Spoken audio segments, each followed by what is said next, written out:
وصحبه أجمعين.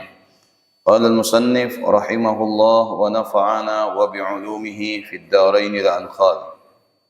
Alhamdulillah, segala puji bagi Allah Subhanahu wa taala yang telah mengkaruniakan kepada kita kenikmatan.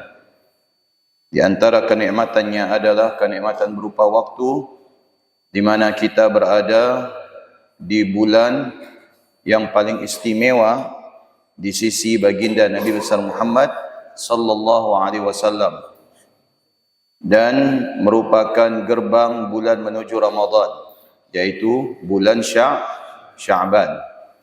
Bulan Sya'ban adalah merupakan bulan istimewa di sisi Nabi. Maka sampai dikatakan dalam sebuah riwayat, Sya'banu syahri, Sya'ban adalah merupakan bulanku.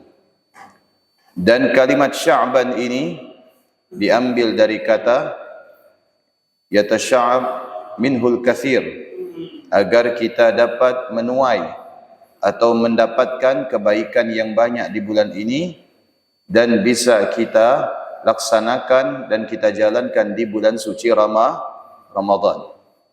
Dan tentunya bulan Sya'ban ini menjadi istimewa di sisi Nabi bukan tanpa alasan, yaitu bulan ini menjadi istimewa karena Nabi kita Muhammad dianugerahkan oleh Allah dengan berbagai macam kenikmatan di bulan ini.